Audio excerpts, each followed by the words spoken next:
My name is Sarah Mitchell, and I was 27 when my maid of honor sabotaged my wedding day and stole my fiancé. We had been best friends since college, but apparently loyalty meant nothing when an opportunity for social climbing presented itself. The betrayal cut deeper than any heartbreak I had ever experienced. Instead of fighting for a relationship that was clearly doomed, I packed my bags and disappeared to a remote mountain retreat in Colorado. Little did I know that while I was finding peace among the aspens, her hastily planned wedding to my ex-fiancé was crumbling in spectacular fashion.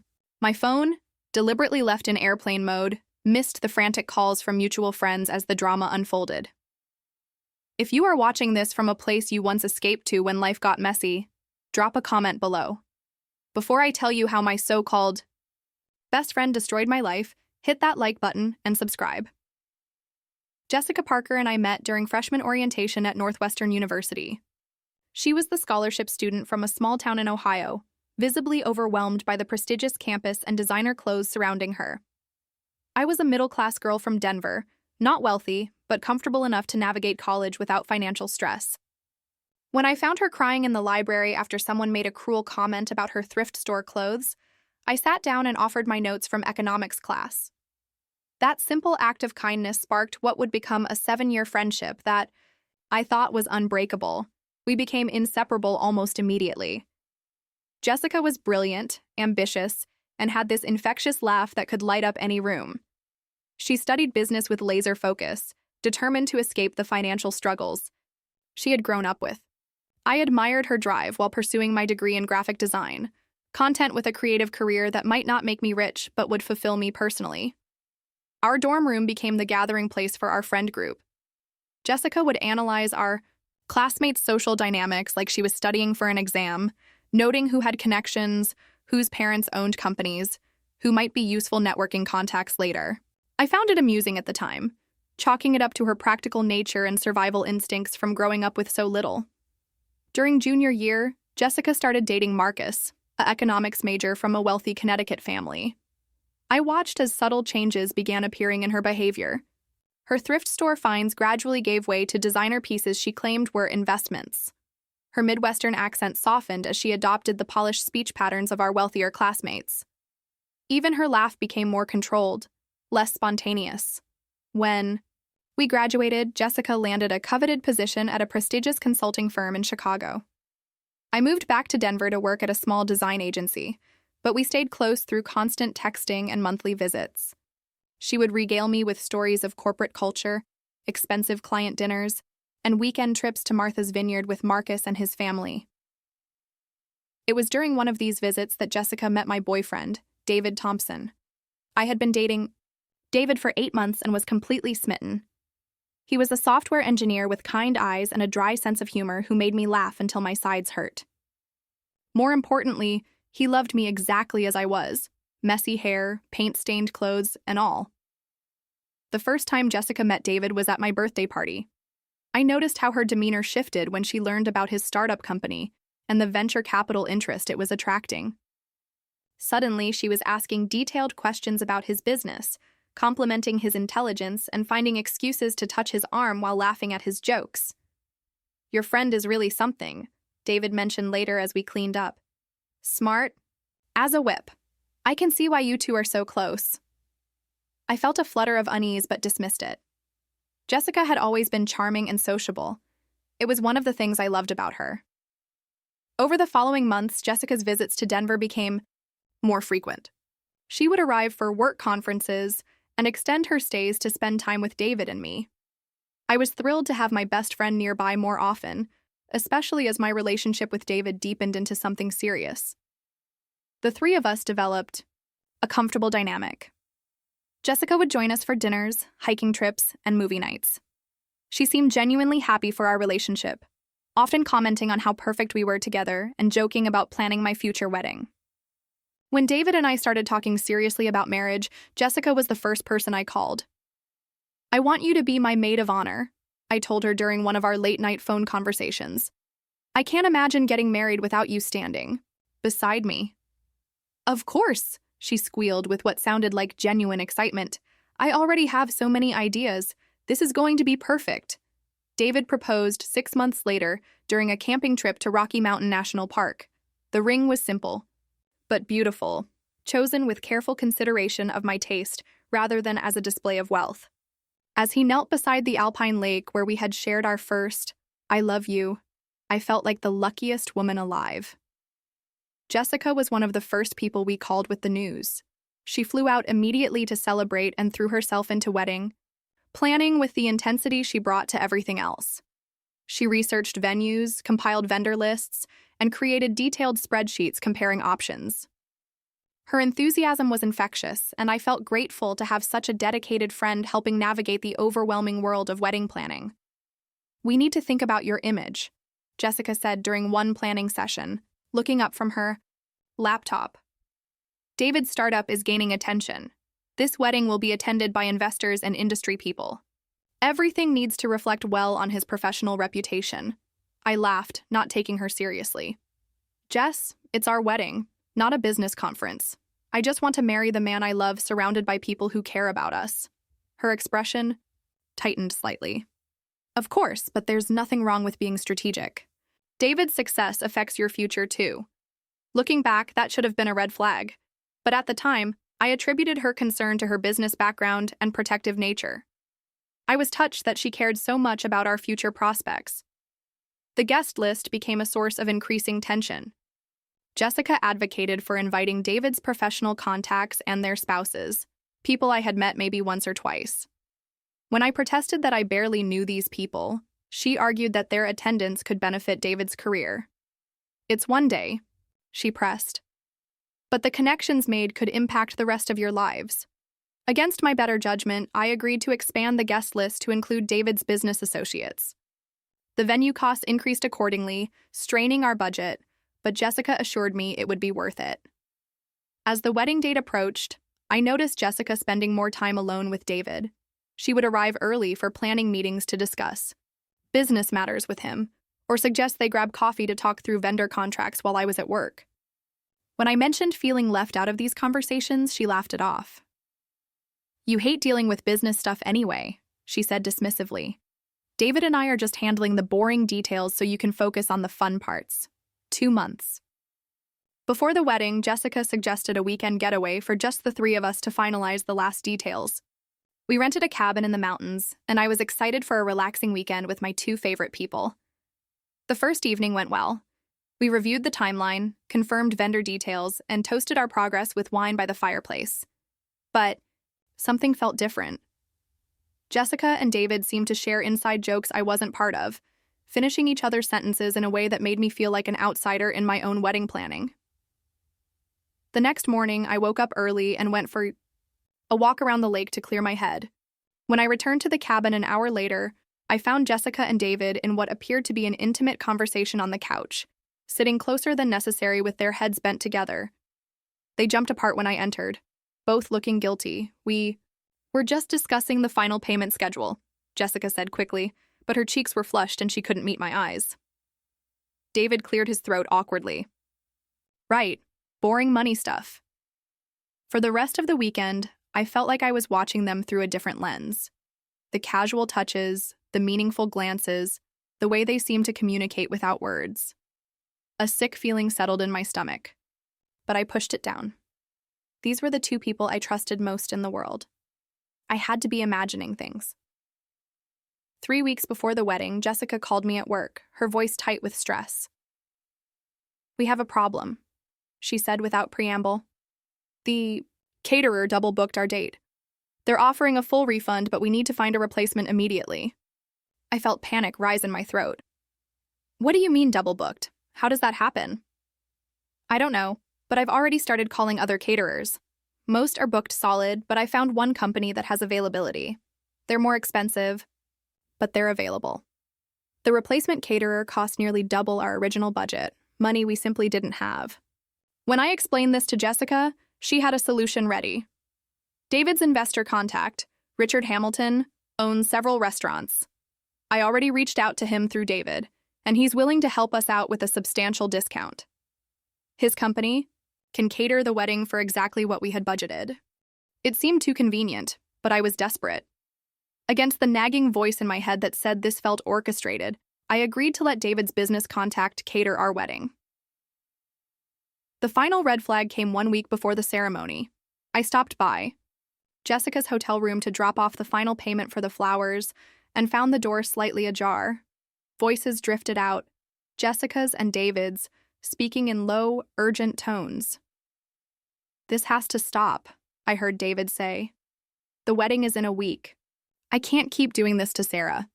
"You're not doing anything to Sarah," Jessica replied firmly. "You're being honest about your feelings. That's more than she deserves after how oblivious she's been. She trusts us completely. She has no idea what's happening right here under her nose. Which proves my point. You two aren't right for each other. I see things about you that she never could. I understand your ambitions, your potential. She's content to be small, to hold you back." I stood frozen in the hallway, my heart hammering so loudly I was sure they could hear it. The conversation continued, each word feeling like a physical blow. "She's my fiancé," David said, but his voice lacked conviction. "She's a placeholder," Jessica countered. "A safe choice you made before you knew what you really wanted. Before you knew you could have more." "And what exactly am I supposed to do? Call off the wedding 6 days beforehand?" "You're supposed to be honest, with yourself and with her."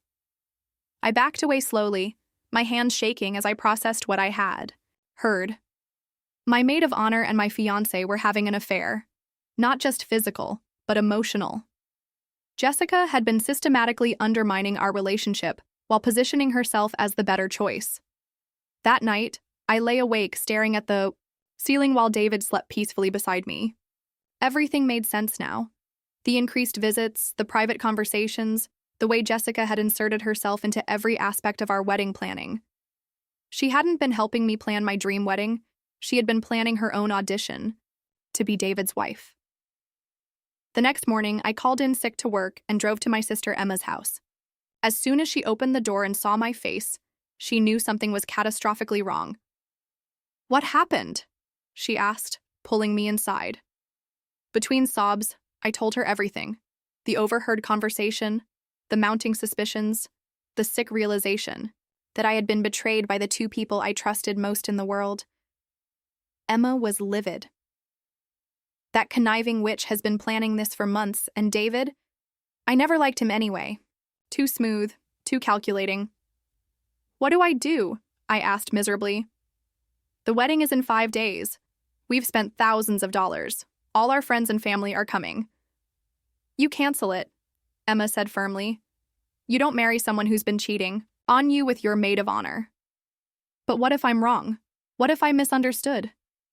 Emma fixed me with a serious look. "Sarah, deep down you know exactly what you heard. The question is whether you're going to pretend otherwise to save face or respect yourself enough to walk away." I spent the day at Emma's house, alternating between tears and rage. By evening, I had made my decision. I couldn't marry David. Even if nothing physical had happened yet, the emotional betrayal was complete. He had checked out of our relationship and was already planning his future with Jessica. But I also couldn't face the humiliation of explaining the situation to 150 wedding guests, dealing with Jessica's manipulative explanations, or watching David choose her over me in front of everyone. We knew instead, I made an impulsive decision that would shock everyone, including myself. That night, I went home and packed a suitcase while David was at his bachelor party. I left a note on the kitchen counter explaining that I couldn't go through with the wedding and needed time to think. I asked him not to contact me and said I would reach out when I was ready to talk. Then I drove to the airport and bought a ticket on the next flight to Colorado Springs. From there, I rented a car and drove to a remote mountain retreat center I had found online, Aspen Ridge Wellness Sanctuary, nestled in the Rockies far from cell towers and social media updates. As my plane took off, I switched my phone to airplane mode and felt a strange sense of relief. For the first time in months, I wouldn't have to pretend everything was fine. I wouldn't have to smile while my heart was breaking. I wouldn't have to stand at an altar making promises to someone who had already chosen someone else. The drive to Aspen Ridge took 3 hours on winding mountain roads. With each mile, I felt the weight of my old life lifting from my shoulders. The retreat center was exactly what I needed, a collection of rustic cabins scattered across a meadow, surrounded by towering peaks and pristine wilderness. "Welcome," greeted Maria Santos, the retreat director, as I checked in with red-rimmed eyes and a hastily packed suitcase. "You look like you've been through something difficult." "You could say that," I managed, my voice still shaky from crying. "Many people come here carrying heavy burdens," she said gently. "The mountains have a way of helping us put things in perspective." My cabin was simple but comfortable: a bedroom, small living area, and a deck overlooking a wildflower meadow. Most importantly, it had no television, no internet, and no cell service. For the first time in days, the constant anxiety in my chest began to ease. That first night, I sat on my deck watching the sunset paint the peaks in shades of gold and rose. As darkness fell and stars appeared in astonishing numbers overhead, I let myself fully process what had happened. My wedding was supposed to take place in 4 days, and instead I was alone on a mountain, having fled from the 2 people I had trusted most. The tears came again, but this time they felt different. Not just pain, but relief. Relief that I had discovered the truth before making the biggest mistake of my life. Relief that I was strong enough to walk away, rather than settling for scraps of love and loyalty. Over the next few days, I threw myself into the retreat activities. Morning yoga sessions that challenged my body and quieted my mind. Meditation workshops that taught me to observe my thoughts without being consumed by them. Hiking trails that led to breathtaking vistas and forced me to focus on each step rather than dwelling on the past. The other guests were a mix of people dealing with various life transitions: recent divorcees, career changers, folks processing grief. During group discussions, I found myself opening up about the betrayal in ways I never could have imagined. The hardest part, I confided to the group on my 3rd day, is feeling like such an idiot. All the signs were there, and I chose to ignore them. "Love makes us vulnerable," replied Janet, a woman in her 50s who was recovering from her husband's affair. "That's not a character flaw. That's what makes us human." "But how do you trust your judgment again?" I asked. "If I could be so wrong about the 2 people closest to me, how do I ever trust anyone?" "You start by trusting yourself," said Marcus, a recent widower. "You knew something was wrong. That's why you left. Your instincts protected you." On my 4th day at the retreat, I participated in a solo wilderness experience, a guided day-long hike to a remote alpine lake, where I would spend several hours alone in reflection. The counselor, Tom, led me to a pristine lake surrounded by snow-capped peaks and left me with water, snacks, and a journal. "Write down everything you want to release," he instructed. "Then write everything you want to invite into your life going forward." Sitting beside that crystal-clear lake, I filled page after page. I wrote about the pain of betrayal, the humiliation of being deceived, the fear of never finding real love. But I also wrote about gratitude, for discovering the truth before, marriage, for having the strength to leave, for family and friends who truly cared about me. As the sun began to set, I read everything I had written one final time, then tore out the pages about pain and betrayal and watched them burn in my small campfire. The pages about hope and gratitude I folded carefully and put in my pocket. That night, back in my cabin, I made a decision. I would extend my stay by another week. The thought of returning to Denver, facing the aftermath of the canceled wedding, dealing with questions and explanations, still felt overwhelming. Here in the mountains, I was rediscovering who I was without David, without Jessica, without the constant pressure to be understanding and accommodating. Meanwhile, back in Denver, events were unfolding in ways I couldn't have imagined. The morning of what should have been our wedding day, David woke up to find my note and no bride. He called Jessica in a panic, and together they tried to reach me with increasingly frantic messages that went straight to voicemail. By noon, with 150 guests arriving at the venue, they had to make an announcement. David, looking haggard and guilty, stood before our assembled friends and family and explained that the wedding was canceled due to personal circumstances. He offered no details, only apologies and assurances that the reception would continue, as planned since everything was already paid for. The gossip started immediately. Where was Sarah? Why had she disappeared? What personal circumstances could cause a bride to vanish without explanation? Jessica, seizing the opportunity she had been maneuvering toward for months, positioned herself as David's support system. She fielded questions from confused guests, organized the return of gifts, and made herself indispensable during his crisis. Within a month, they were officially dating. Jessica had gotten what she wanted, David and access to his growing professional success. But she had underestimated the social cost of their choices. Our mutual friends were horrified by the timeline. It was too obvious, too convenient. The maid of honor swooping in to comfort the abandoned groom looked exactly like what it was: a calculated betrayal. Jessica found herself ostracized from our college friend group and excluded from social events. Worse, David's professional network, the very people Jessica had insisted we invite to curry favor, were deeply uncomfortable with the situation. Richard Hamilton, the investor whose catering company had coincidentally been available for our wedding, withdrew his interest in David's startup after learning the full story. Other potential investors followed suit, viewing David's personal conduct as a reflection of his business ethics. 3 months after our canceled wedding, Jessica convinced David to propose. She wanted to legitimize their relationship and salvage their social standing with a proper engagement announcement. David, feeling guilty and manipulated but lacking the backbone to resist, agreed to a small engagement party. The party was a disaster. Half the invited guests declined to attend, sending polite but chilly excuses. Those who did come spent the evening whispering among themselves, casting judgmental looks at the happy couple. Jessica's attempt to play the gracious hostess fell flat when it became clear that most attendees were there out of obligation rather than celebration. "This is awkward as hell," I later heard from my friend Michelle, who attended out of morbid curiosity. Jessica kept trying to explain how their love just happened naturally after the wedding cancellation, but everyone knows the timeline doesn't add up, and David looked miserable the entire time. 6 months after that, Jessica was planning another wedding, this time her own to David. But the elaborate affair she had dreamed of was proving elusive. Venues that catered to Denver's social elite suddenly had scheduling conflicts when her name came up. Vendors who had worked our original wedding declined to work with her again. Even the photographer who had shot our engagement photos refused to take her calls. "Word gets around in this business," Emma later told me. "Vendors talk to each other. Nobody wants to be associated with someone who sabotaged another bride's wedding."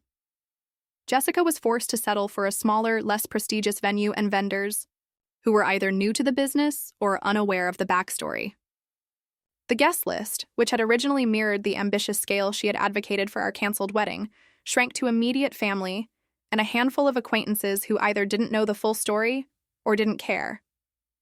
But the final blow to Jessica's perfect wedding came from an unexpected source: David himself. 2 weeks before their scheduled ceremony, David's startup finally collapsed under the weight of lost investor confidence and his own distracted leadership.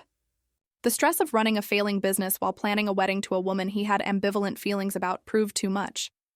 He began drinking heavily and missing important meetings. Jessica, watching her carefully constructed future crumble, became increasingly desperate and controlling. She micromanaged every aspect of David's life, from his business decisions to his social interactions, convinced that with enough effort she could force their relationship to succeed. The breaking point came during their rehearsal dinner. David, drunk and miserable, stood up to make what should have been a loving toast to his bride-to-be. Instead, he looked around the room at the sparse gathering of mostly uncomfortable guests and began rambling about regret and missed opportunities. "You know what's funny?" he slurred, swaying slightly. "I thought I was making the smart choice, the strategic choice. But turns out sometimes the person who really loves you is worth more than all the connections and opportunities in the world." Jessica's face went white as the room fell silent. David continued, oblivious to the horrified expressions around him. "Sarah never would have made me invite investors to our wedding. She would have been happy with a backyard barbecue as long as we were together, but I let myself get convinced that wasn't enough." "David," Jessica hissed, grabbing his arm. "Stop talking." But he was beyond caring about consequences. "You want to know the truth? I've been thinking about Sarah every day since she left, wondering where she went, if she's happy, if she'll ever forgive me for being such an idiot." Jessica fled the room in tears, followed by half the remaining guests. The rehearsal dinner ended in chaos, and by morning, Word of David's public meltdown had spread through their social circle. Jessica made one last desperate attempt to salvage the situation. She called the venue and vendors, insisting the wedding would proceed as planned. But David didn't show up to the ceremony. He left a note similar to the one I had left, explaining that he couldn't go through with a marriage based on betrayal and manipulation. The few guests who did arrive at the venue found Jessica in her wedding dress, frantically calling David's phone while the officiant waited awkwardly at the altar. After 2 hours of denial, she finally accepted that her groom wasn't coming and dismissed the minimal gathering. The wedding that Jessica had sacrificed a 7-year friendship to obtain lasted exactly 0 minutes. She was left alone in an expensive dress, having burned every meaningful relationship in her life for a man who ultimately chose nobody rather than choosing her. While all this drama was unfolding back in Denver, I was completely unaware, still maintaining my communication blackout. During my extended mountain retreat, my family knew I was safe. I had called them once from the retreat center's landline to explain my extended stay, but I had made them promise not to share my location with anyone. After 2 weeks at Aspen Ridge, I felt like a different person. The constant anxiety that had plagued me for months was gone, replaced by a quiet confidence in my own judgment. I had rediscovered interests and dreams that had been overshadowed by wedding planning and relationship maintenance. During my final week, I participated in a career visioning workshop that helped me realize I wanted to start my own design consultancy. The betrayal that had initially felt like the end of my world was actually the beginning of something better, an opportunity to build a life based on my own values rather than other people's expectations. On my last morning at the retreat, Maria Santos joined me for coffee on my cabin deck. "You arrived broken," she observed, "but you're leaving whole. That's not something that happens to everyone." "I feel like I've been given a second chance," I replied. "The chance to build a life that's authentically mine." "What will you do now?" I considered her question as I watched the sun rise over the peaks. "Go home and start over. But this time, I'll trust my instincts from the beginning." When I finally returned to Denver 3 weeks after the canceled wedding, I was shocked by what I discovered. My sister Emma filled me in on the gossip and drama that had unfolded in my absence. David and Jessica's relationship, their social ostracism, the business failures, and finally Jessica's abandoned wedding. "It's like watching karma in real time," Emma said as we sat in her kitchen catching up over coffee. "Nobody feels sorry for them. Everyone knows what they did to you." Part of me felt vindicated, but mostly I just felt sad. Sad for the friendship that had been destroyed by Jessica's ambition and insecurity. Sad for David, who had traded genuine love for social climbing and ended up with neither. Sad for the 3 years of my life that had been built on a foundation that was never as solid as I believed. But I also felt grateful. Grateful that I had discovered the truth before marrying the wrong person. Grateful for the strength to walk away when walking away felt impossible. Grateful for the mountain sanctuary that had helped me rediscover myself. I started my design consultancy from my spare bedroom, taking on small projects that reflected my personal aesthetic rather than chasing prestigious clients for the sake of status. Within 6 months, word-of-mouth referrals had grown my business beyond what I could handle alone. A year after the canceled wedding, I received an unexpected text from Jessica. It was long and rambling, full of apologies and explanations. She claimed she had been confused and jealous, that she regretted destroying our friendship, that she hoped we could eventually reconcile. I read it twice, then deleted it without responding. Some betrayals are too fundamental to forgive, and I had learned the value of protecting my peace, rather than trying to repair relationships with people who had proven themselves untrustworthy. David never reached out directly, but I heard through mutual friends that he had moved to Seattle for a fresh start. I wished him well from a distance, grateful that we had both avoided the mistake of a marriage built on deception. 2 years. After leaving Denver in a wedding dress that would never be worn, I met James at a hiking trail in Rocky Mountain National Park. He was a park ranger with calloused hands and genuine laugh lines around his eyes. We talked for 3 hours on that first encounter, and I never once wondered about his career prospects or social connections. Our relationship developed slowly, built on shared interests and authentic compatibility, rather than strategic considerations. When he proposed 18 months later beside the same alpine lake where I had burned my pages of pain and betrayal, I said yes with complete confidence in both his character and my judgment. Our wedding was everything Jessica had argued against. Small, simple, and focused on celebration rather than networking. We married in Emma's backyard with 30 people who truly loved us in attendance. The flowers were from the farmer's market, the catering was barbecue from our favorite local restaurant, and the photography was handled by a talented friend who gifted her services. It was perfect precisely because it was authentic, just like the love it celebrated. As I danced with my new husband under string lights in my sister's garden, surrounded by people who had supported me through the darkest period of my life, I reflected on the journey that had brought me to this moment. The betrayal that had once felt like the end of my story had actually been the beginning of my real life. Jessica had been right about one thing. I had been content to be small. Small in my expectations, small in my dreams, small in my willingness to demand the love and loyalty I deserved. But small isn't the same as lesser. Sometimes small is simply authentic, genuine, and ultimately more fulfilling than all the grand ambitions and social climbing in the world. The mountains had taught me that the most beautiful views often require leaving the well-traveled path. My canceled wedding had been devastating, but it led me to a summit I never could have reached while following someone else's map. Have you ever had a betrayal that ultimately redirected your life towards something better?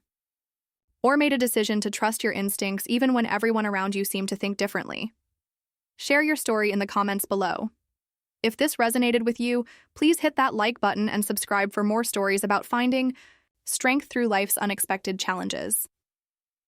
And remember, sometimes the most painful endings are actually the beginning of your real story. Trust yourself enough to walk away from anything that doesn't honor who you truly are. Thank you for listening, and until next time, trust the journey even when the destination isn't clear.